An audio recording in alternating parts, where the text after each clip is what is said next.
네, 정치에 참견해보는 시간, 정치적 참견 시점 박영회 기자 나와 있습니다. 첫 번째 소식 볼까요?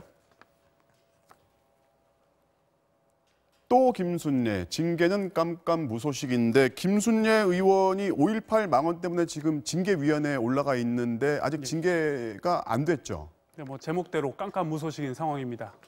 그러면은 또라는 것은 망언을 또 했다는 겁니까? 이번에는 가짜뉴스를 자신의 페이스북을 통해서 퍼뜨렸습니다. 근거 없는 가짜뉴스를 공유를 했는데요.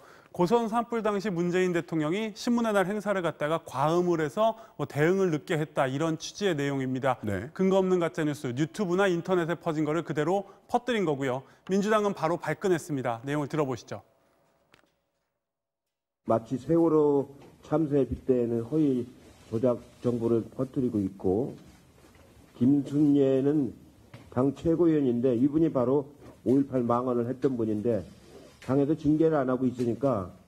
그러니까 5.18 망언에 대한 징계도 안 되니까 또 이런 일을 저질렀다. 이게 이 비판의 핵심입니다. 사실 지금 징계 대상으로 올라가 있는 그 5.18 공청회에도 국회에서 가짜뉴스를 퍼뜨렸던 게 문제가 됐잖아요. 네, 지만원 씨가 국회까지 와서 5.18 북한군 개입설 가짜뉴스를 퍼뜨렸고, 그렇죠. 김순례 의원은 거기 이제 망언을 얹었습니다. 문제가 됐던 발언을 들어보시죠.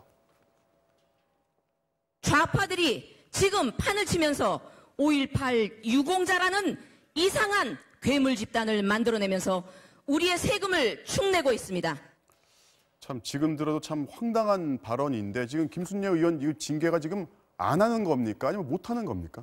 글쎄요, 징계 자체가 좀 멈춰 있습니다. 그러니까 징계는 두 가지인데요. 먼저 국회 차원의 징계가 있습니다. 네. 그러니까 윤리특위가 자문위원회의 자문을 받아야 징계를 할 수 있는데 한국당 의원들이 사퇴를 하면서 절차가 멈춰 있고요. 네. 한국당 당내 징계의 경우는 원래는 전당대회가 끝나면 징계를 하겠다고 했는데 한 달 지나도록 소식이 없습니다.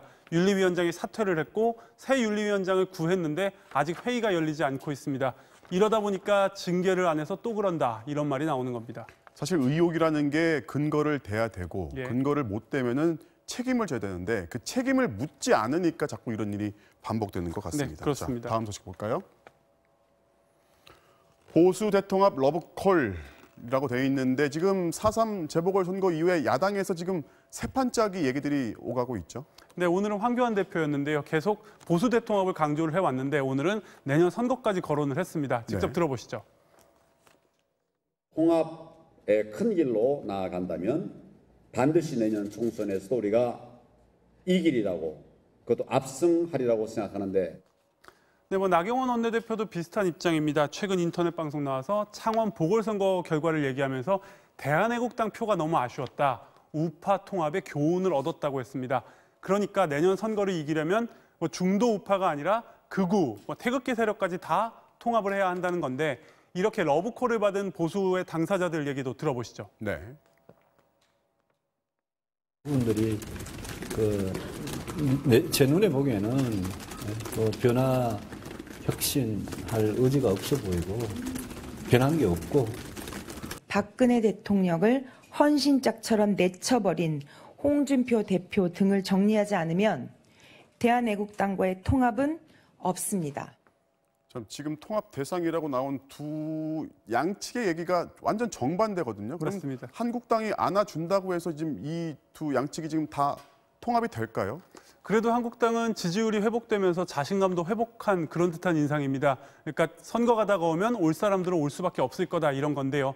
아마 적당한 명분 같은 게 필요하겠죠. 진행 상황을 좀 봐야 될 것 같습니다. 네, 한국당의 기대대로 될지 지켜봐야겠습니다. 지금까지 정치적 참견 시점 박영회 기자였습니다.